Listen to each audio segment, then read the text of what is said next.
Good morning children. आज हम पढ़ेंगे पार्ट 2 वर्ण विचार। वर्ण विचार क्या होता है, वर्ण क्या होते हैं, इनका क्या महत्व है, कौन कौन से होते हैं, इनके बारे में हम पढ़ेंगे। तो बेटा हमने इससे पहले भाषा के बारे में पढ़ा था। भाषा क्या होती है, अपने विचारों का आदान प्रदान करना भाषा कहलाता है। ठीक है। अब मनुष्य जब अपने विचारों का आदान प्रदान करता है तो उसका आदान प्रदान करते समय वो शब्दों को काम में लेता है, वाक्यों को काम में लेता है। ये शब्द और वाक्य जो हैं ये बिना वर्ण के नहीं होते हैं, क्योंकि वर्णों के योग से शब्द बनते हैं और शब्दों के योग से वाक्य बनते हैं। तो इस आधार पर वर्णों को भाषा की सबसे छोटी इकाई कहा जाता है।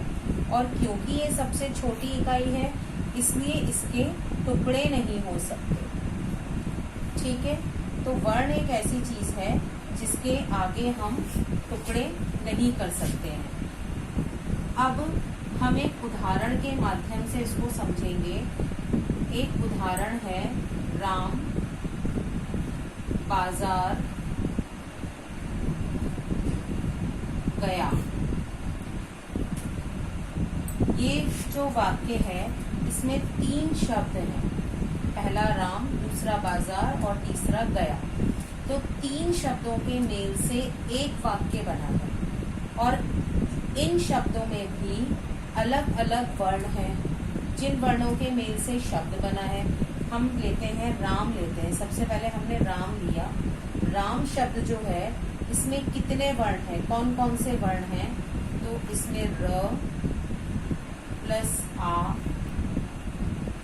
प्लस म और प्लस अ, 1 2 3 4, इन 4 वर्णों के योग से राम बना है एक शब्द। ठीक है। इसी तरह से अगर हम बाजार में से वर्णों को अलग अलग करेंगे तो ब आ ज आ र और अ, तो 1 2 3 4 5 6 वर्णों के योग से एक शब्द निकल कर आया बाजार। गया का हम वर्ण अलग अलग करेंगे तो ग अ य और आ, इन 4 वर्णों से एक शब्द बना हमारा गया। तो राम बाजार गया इस वाक्य में कुल मिलाकर के कितने वर्ण हो गए? 4 और 6 10 और 4 14, यानी ये एक सेंटेंस, एक वाक्य जो है ये 14 वर्णों के योग से बना है। तो इस प्रकार किसी भी भाषा में वर्णों का महत्वपूर्ण स्थान होता है, क्योंकि वर्णों के बिना भाषा नहीं होती है। अब इस आधार पर वर्ण जो है हमारे, इन वर्णों के मेल को हम वर्णमाला कहते हैं। वर्णमाला क्या होती है? वर्णमाला का अर्थ है वर्णों की माला, मतलब जिसमें वर्ण हो बहुत सारे, वो वर्णमाला कहलाती है। तो अब वर्णमाला में कौन कौन से वर्ण होते हैं? तो देखो बेटा, वर्णमाला जो है वो स्वर और व्यंजन के मेल से बनी है। मतलब वर्णमाला में स्वर और व्यंजन होते हैं। ठीक है। हमारे 11 स्वर होते हैं, वर्णमाला में हमारे कुल वर्ण जो हैं वो 52 होते हैं। ठीक है। तो वर्णमाला में वर्णों की संख्या 52 होती है। उन 52 में स्वर अलग है, व्यंजन अलग है। ठीक है। अब हम इसके बाद स्वर और व्यंजन के बारे में पढ़ेंगे कि स्वर क्या होते हैं और व्यंजन हमारे क्या होते हैं। तो सबसे पहले अगर हम स्वर की बात करें तो स्वर हमारे 11 हैं। अब ये जो हमारे 11 स्वर हैं ये कौन कौन से हैं, हम पहले इनको देखते हैं। ये हैं हमारे अ, आ, ई, ऊ, फिर इसके बाद री, ए, ऐ, ओ और औ। 1 2 3 4 5 6 7 8 9 10 11, कुल 11 स्वर हो गए। तो ये हमारे 11 स्वर हैं। इसके बाद एक तो हमारा ये बचा और एक हमारा ये बचा। इनको तो हमने स्वर की श्रेणी में लिया ही नहीं। तो इनको हमने स्वर की श्रेणी में क्यों नहीं लिया? क्योंकि ये दोनों जो हैं ये कहलाते हैं अयोगवह। मतलब ना तो ये स्वर की श्रेणी में आते हैं और न ही ये व्यंजन की श्रेणी में आते हैं। क्यों नहीं आते ये स्वर की श्रेणी में? स्वर जो है उनका प्रयोग स्वतंत्र होता है। स्वर स्वतंत्र होते हैं, इनके उच्चारण के लिए किसी की सहायता नहीं ली जाती है। तो इसलिए ये जो 11 स्वर हमारे हैं ये 11 स्वर स्वतंत्र हैं और इन्हें स्वर के अंतर्गत रखा गया है। पर ये जो है इस बिंदु को हम बोलते हैं अनुस्वार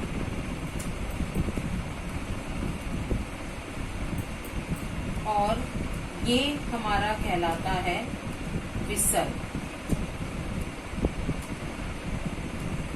इन दोनों का ही प्रयोग जो है वो स्वतंत्र नहीं होता।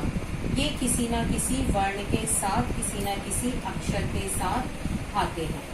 तो इसलिए इनको हम स्वर नहीं बोलते हैं, अयोगवह बोलते हैं। अब इसके बाद हम व्यंजन के बारे में जानेंगे कि व्यंजन जो हैं वो कौन कौन से होते हैं। तो व्यंजन हमारे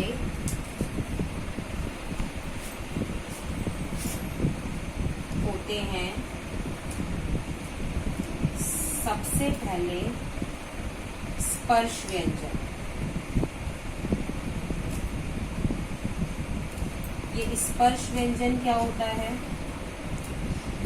क से लेकर म तक के जो वर्ण हैं वो स्पर्श व्यंजन कहलाते हैं। क्यों कहलाते हैं स्पर्श व्यंजन? स्पर्श का मतलब होता है छूना, स्पर्श करना। इन व्यंजनों का उच्चारण करते समय हमारी जीभ जो है वो मुख के किसी न किसी भाग का स्पर्श करती है, उसको छूती है, इसलिए इन्हें स्पर्श व्यंजन कहा जाता है। ये जो स्पर्श व्यंजन है क से लेकर के म तक, इन स्पर्श व्यंजनों को 5 वर्गों में बांटा गया है और वो 5 वर्ग हैं हमारे कवर्ग, चवर्ग, टवर्ग, तवर्ग और कवर्ग। कवर्ग में क, ख, ग, घ और ड़ ये आते हैं। चवर्ग में च, छ, ज, छ, न ये आते हैं। टवर्ग में ट, ठ, ड, ढ और ड़ ये आते हैं। टवर्ग में त, थ, द, ध, न ये आते हैं। और पवर्ग में प, फ, ब, के आते हैं। हर वर्ग में 5-5 व्यंजन हैं, तो इसलिए इनकी संख्या 25 हो गई, यानी स्पर्श व्यंजन 25 होते हैं। आप इनका उच्चारण करके देखिए, च, च, ट, त, प, क। तो इनका उच्चारण करते समय हमारी जीभ मुख के किसी न किसी भाग को छूती है, उनका स्पर्श करती है, इसलिए ये स्पर्श व्यंजन कहलाते हैं। इन स्पर्श व्यंजनों में आप देखो हर व्यंजन में हलंत लगा हुआ है नीचे, इसका मतलब इनमें स्वर की मात्रा लगी हुई नहीं है, ये बिना मात्राओं के हैं, बिना स्वर के हैं, इनमें स्वर जुड़ा हुआ नहीं है, तो ये अधूरे हैं। तो व्यंजन जो हैं उनका उच्चारण करते समय हमें स्वर की आवश्यकता पड़ती है, मतलब इनका उच्चारण स्वतंत्र नहीं होता, इसलिए ये व्यंजनों के नीचे हलंत लगा हुआ होता है। ठीक है, हलंत का मतलब कि व्यंजन अधूरा है, उसमें स्वर नहीं जुड़ा हुआ है। अब ये तो हमारे हो गए स्पर्श व्यंजन। स्पर्श व्यंजन के बाद अभी भी हमारे कुछ व्यंजन बचे, तो हमने पढ़ा स्पर्श व्यंजन 25, इनकी संख्या 25 है, 5 वर्ग हैं। ठीक है, इसके बाद हमारे आते हैं अंतस्थ व्यंजन। अब ये जो अंतस्थ व्यंजन है ये कौन कौन से होते हैं? ये होते हैं य, र, ल और व, 4 होते हैं। फिर इसके बाद हमारा आता है ऊष्म व्यंजन, श, श, स और ह, ये भी 4 होते हैं। फिर आते हैं संयुक्त व्यंजन। संयुक्त व्यंजन में हमारे आते हैं श, त्र, ज्ञ और श्र, ये भी 4 होते हैं। ठीक है, इन चारों को हम अंतस्थ क्यों कहते हैं? अंतः का मतलब होता है अंदर और स्थ का मतलब होता है स्थित, यानी जब हम इनका उच्चारण करते हैं तो मुख में से हवा जो है वो अंदर से निकल करके बाहर आती है, मतलब इनकी ध्वनि अंदर से निकल कर आती है, इसलिए इन्हें अंतस्थ व्यंजन कहते हैं। ऊष्म का मतलब होता है गर्म। जब हम इन व्यंजनों का उच्चारण करते हैं, ऊष्म व्यंजनों का, तो ऊष्म व्यंजनों का उच्चारण करते समय हमारे मुख में से ध्वनि कहीं रगड़ खा करके निकलती है, अर्थात हमारे मुख में से गर्म हवा निकलती है, इसलिए इन्हें ऊष्म व्यंजन कहते हैं। संयुक्त व्यंजन, ये चारों व्यंजन जो हैं ये 2 व्यंजनों के मेल से बने हैं, इसलिए इन्हें संयुक्त व्यंजन कहा जाता है। तो अब अगर हम संयुक्त व्यंजनों की बात करें तो ये संयुक्त व्यंजन कौन कौन से 2 व्यंजनों के मेल से बने हैं वो हम देखेंगे। सबसे पहले हमारा है श, ये मिलके बना है क और श से। फिर त्र, ये बना है त और र के मेल से। फिर ज्ञ, ये बना है ज और न्य के मेल से। फिर श्र, ये बना है श और र के मेल से। ठीक है, उदाहरण क्षमा, मित्र, ज्ञानी, श्रम। ठीक है, ये इनके उदाहरण हो गए। तो ये 2 व्यंजनों के मेल से बने हैं, इसलिए इनको हम संयुक्त व्यंजन कहते हैं। तो ये हमारे हो गए संयुक्त व्यंजन। अब हम इसके बाद बात करते हैं, हमने स्वर में पढ़ा था अयोगवा। ये जो अयोगवा है इनका हम देखेंगे कि अयोगवा का प्रयोग कैसे होता है। हमने अयोगवा पढ़े 2, एक तो अनुस्वार और एक विसर्ग। ठीक है, इसको हम अनुस्वार सबसे पहले हम लेंगे। अनुस्वार ये होता है अनुस्वार। इसके बाद एक और आता है अनुनासिक। मतलब इसका प्रयोग हम दो तरह से करते हैं, एक अनुस्वार के रूप में करते हैं और एक अनुनासिक के रूप में करते हैं, जिसे हम चंद्र बिंदु बोलते हैं। ठीक है, और एक हमारा होता है विसर्ग, यानी बिंदुओं का प्रयोग हम 3 प्रकार से करते हैं। ठीक है, किन किन से? अनुस्वार, अनुनासिक और विसर्ग। ये जो अनुस्वार, अनुनासिक और विसर्ग हैं, इनमें इनका जो प्रयोग है, देखो जब हम अनुस्वार, हम कैसे पहचानेंगे कि कहाँ अनुस्वार है, कहाँ अनुनासिक है या कहाँ विसर्ग है? तो जिन वर्णों का उच्चारण करते समय हवा केवल हमारी नाक से निकलती है, वहां पर वे स्वर जो हैं वो अनुस्वार कहलाते हैं। फिर इसके बाद हम बात करते हैं अनुनासिक की, कि इसका उच्चारण करते समय हवा मुख के साथ साथ नाक से निकलती है, इसलिए ये अनुनासिक कहलाते हैं।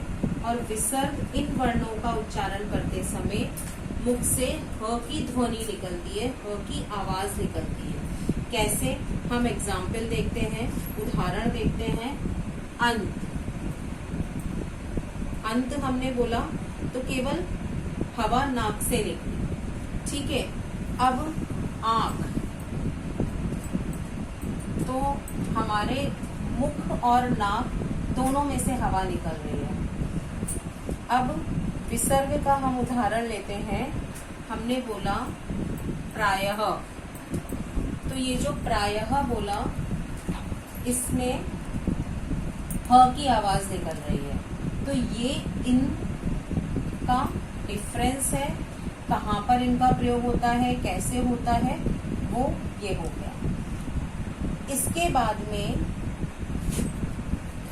कुछ ऐसे स्वर हैं जो नए आए हुए हैं, जिनको हम बोलते हैं नव विकसित।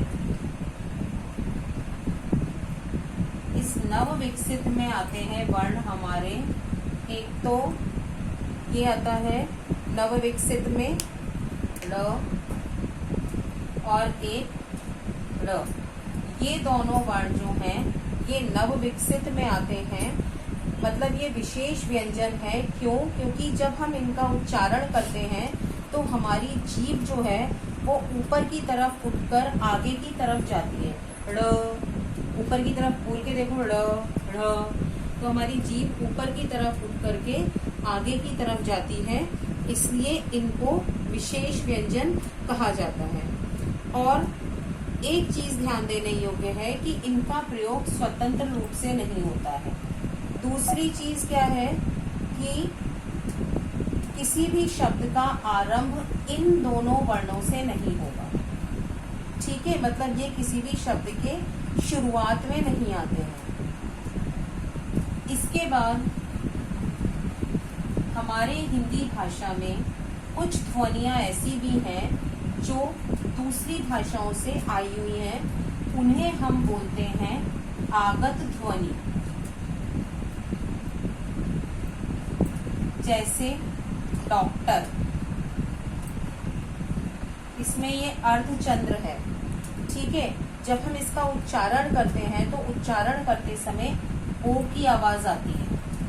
डॉक्टर, वास्तव में ओ की मात्रा नहीं है लेकिन आवाज ओ की आती है, तो ये आगत ध्वनि है। आपने देखा होगा कि कुछ शब्दों में नीचे नुक्ता लगा होता है, बिंदी लगी होती है, इस तरह से। फर्ज, ठीक है, इसको हम फर्ज नहीं बोलेंगे, हम ज नहीं बोलेंगे, ज बोलेंगे, फर्ज, तो ये आगत ध्वनि है। ठीक है, तो ऐसे इस तरह की जो ध्वनियां हैं, एक ये ये आगत ध्वनि है क्योंकि ये दूसरी भाषाओं से हमारी हिंदी भाषा में आई है।